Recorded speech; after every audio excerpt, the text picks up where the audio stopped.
Bismillahirrahmanirrahim. Assalamualaikum warahmatullahi wabarakatuh. Halo Bapak, Ibu, dosen, dan teman-teman semuanya.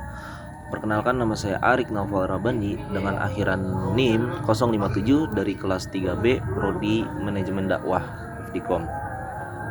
Pada video kali ini saya akan membahas tentang konsep perubahan sosial. Topik ini bisa menjadi topik yang menarik dan sebagai bahan praktek juga. Oke, langsung saja masuk ke pembahasan. Dalam sosiologi, perubahan sosial dapat dipahami sebagai perubahan yang terjadi dalam struktur, pola, dan sistem kehidupan masyarakat dari waktu ke waktu. Perubahan ini bisa mencakup perubahan nilai dan norma, pola interaksi sosial, lembaga sosial, hingga cara hidup masyarakat secara keseluruhan. Menurut Selo Sumarjan, perubahan sosial adalah segala perubahan pada lembaga-lembaga kemasyarakatan yang memengaruhi sistem sosial masyarakat, termasuk nilai, sikap, dan pola perilaku. Perubahan sosial bersifat pasti, yang artinya setiap masyarakat pasti mengalami perubahan baik cepat maupun lambat. Dalam sosiologi, perubahan sosial dibagi menjadi beberapa bentuk. Yang pertama, perubahan sosial berdasarkan kecepatan. Ada perubahan lambat dan atau evolusi, seperti perubahan pola hidup masyarakat desa ke kota. Ada juga perubahan cepat atau revolusi.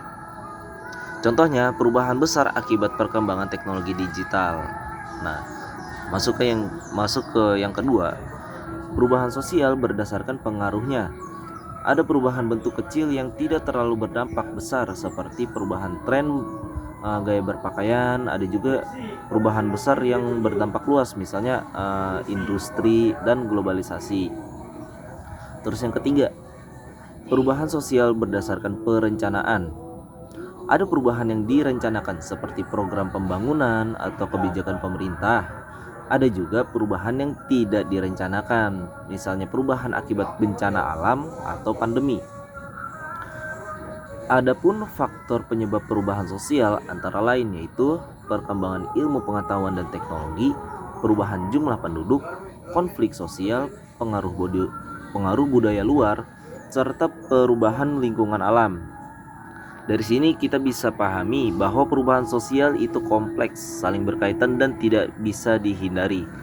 Contoh kasus nyatanya, perubahan sosial yang sangat kita rasakan adalah perubahan pola interaksi akibat media sosial dan teknologi digital. Dulu, komunikasi lebih banyak dilakukan secara langsung, tatap muka atau lewat surat dan telepon. Sekarang, masyarakat lebih sering berinteraksi melalui WhatsApp, Instagram, dan media sosial lainnya. Perubahan ini berdampak pada cara komunikasi, bekerja, dan cara belajar. Bahkan cara membangun relasi sosial pun itu juga berpengaruh. Contohnya dalam dunia pendidikan, mahasiswa sekarang terbiasa dengan kelas daring, tugas digital, dan diskusi online. Ini menunjukkan adanya perubahan sosial dalam lembaga pendidikan akibat perkembangan teknologi. Namun, perubahan ini juga membawa tantangan seperti menurunnya interaksi sosial langsung dan meningkatnya sikap individualitas. Nah, untuk kesimpulannya, perubahan sosial adalah proses perubahan yang terjadi dalam kehidupan masyarakat dan tidak dapat dihindari. Perubahan ini dipengaruhi oleh berbagai faktor dan dapat membawa dampak positif maupun negatif. Oleh karena itu, masyarakat perlu bersikap kritis dan adaptif agar mampu menghadapi perubahan sosial secara bijak. Dengan penjelasan dari saya mengenai konsep perubahan sosial, semoga video ini bermanfaat. Terima kasih atas perhatiannya. Wassalamualaikum warahmatullahi wabarakatuh. Terima kasih semuanya.